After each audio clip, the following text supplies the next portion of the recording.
નમસ્તે. Only for સ્ટડીઝમાં તમારા દરેક મિત્રોનું હાર્દિક સ્વાગત છે.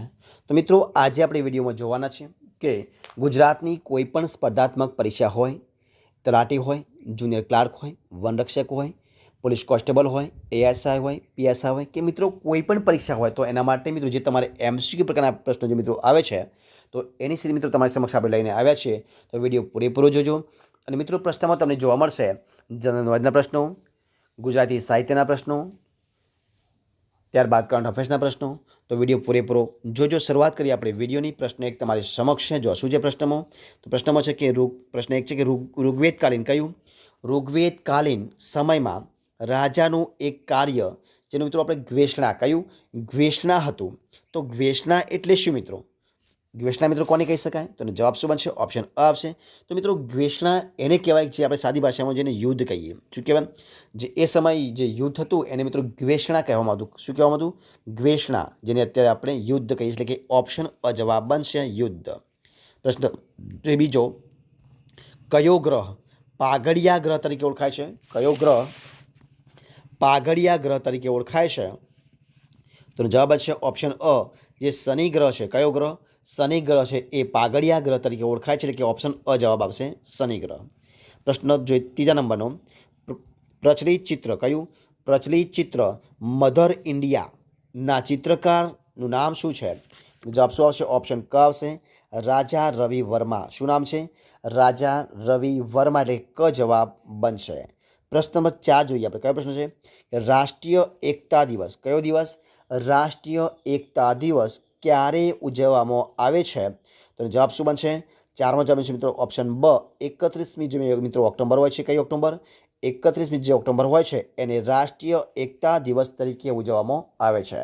જો એ પ્રશ્ન 5મા નંબરનો જોઈએ આપણે કે બંધારણ દિવસ કયો દિવસ? બંધારણ દિવસ ક્યારે ઉજવવામાં આવે છે? તો એ પણ જોઈ લઈએ.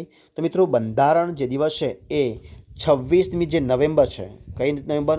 26મી નવેમ્બર છે એને બંધારણ દિવસ તરીકે ઉજવવામાં આવે છે. પ્રશ્ન આપણે જોઈએ 6ઠ્ઠા નંબર જોઈએ આપણે. તો 6ઠ્ઠો પ્રશ્ન છે કે ગરદાની ટેકરીઓ કઈ? ગરદાની ટેકરીઓ કયા જિલ્લામાં આવેલી છે? તો જવાબ શું બનશે? ઓપ્શન બ આવશે. એટલે કે જે મિત્રો કચ્છ જિલ્લો છે. કયો જિલ્લો? કચ્છ જિલ્લામાં ગરદાની ટેકરીઓ આવેલી છે. જોઈએ પ્રશ્ન 7મા નંબરનો પ્રશ્ન. કયો છે પ્રશ્ન 7મા નંબરનો? તો કે તારંગા પર્વત કયો પર્વત? તારંગા પર્વત કયા જિલ્લામાં આવેલો છે? તો 7મો પ્રશ્ન આવશે ઓપ્શન બ, મહેસાણા જિલ્લામાં. મિત્રો, જે તારંગા પર્વત છે એ મહેસાણા જિલ્લામાં આવે છે. એટલે કે ઓપ્શન બ જવાબ બનશે મહેસાણા.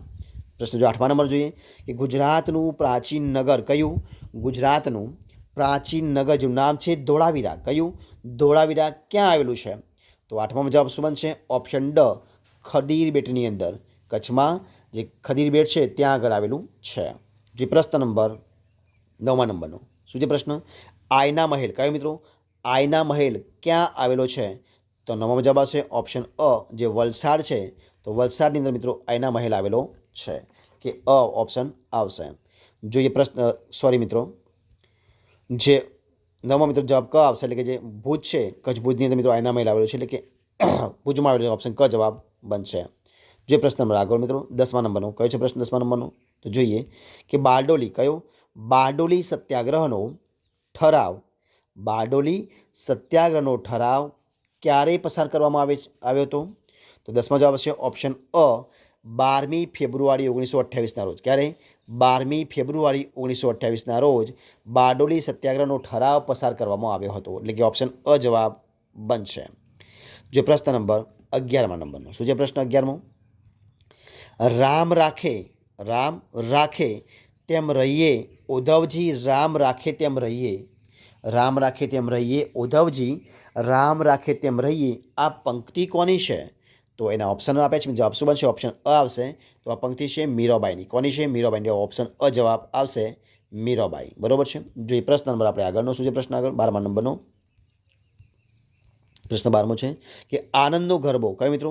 આનંદનો ગરબો ના રચયિતા કોણ છે?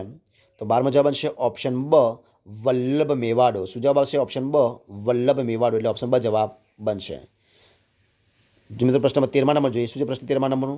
સરદાર વલ્લભભાઈ પટેલ કોણ? સરદાર વલ્લભભાઈ પટેલ રાષ્ટ્રીય સ્મારક કઈ નદીના કિનારે આવેલું છે? તો 13મો જવાબ બનશે ઓપ્શન ડ, સાબરમતી નદીના કિનારે. કયું આવશે? ઓપ્શન ડ, સાબરમતી નદીના કિનારે.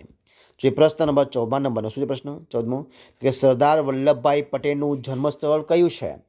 તો ચોથો જવાબ શું બનશે? ઓપ્શન ડ આવશે, નડિયાદ. કયું આવશે? ઓપ્શન ડ, નડિયાદ. ઓપ્શન ડ જવાબ બનશે.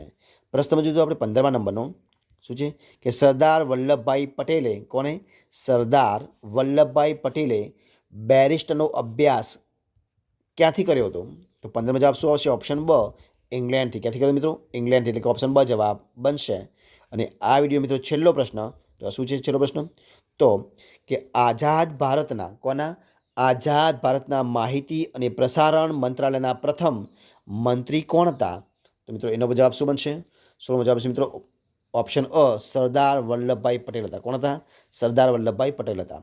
તો મિત્રો અહીંયા આપણે આ વિડીયો સંપૂર્ણપણે પૂરો કરીએ છીએ. જો તમને વિડીયો સારો લાગ્યો હોય, પસંદ આવ્યો હોય તો એને લાઇક કરો, કોમેન્ટ કરો, તમારા મિત્રોને વિડીયો શેર કરો અને છેલ્લે ચેનલમાં નવા હોય, ચેનલ સબસ્ક્રાઈબ ન કરી હોય તો એને સબસ્ક્રાઈબ કરવાનું ભૂલવાનું નથી. વિડીયો પૂરેપૂરો જોવા બદલ તમારા દરેક મિત્રો દિલથી ખૂબ ખૂબ આભાર માનું છું. ફરી મળીશું એક નવા ટોપિક સાથે, નવા વિડીયો સાથે. ત્યાં સુધી બની રહો. જય હિન્દ, જય ભારત.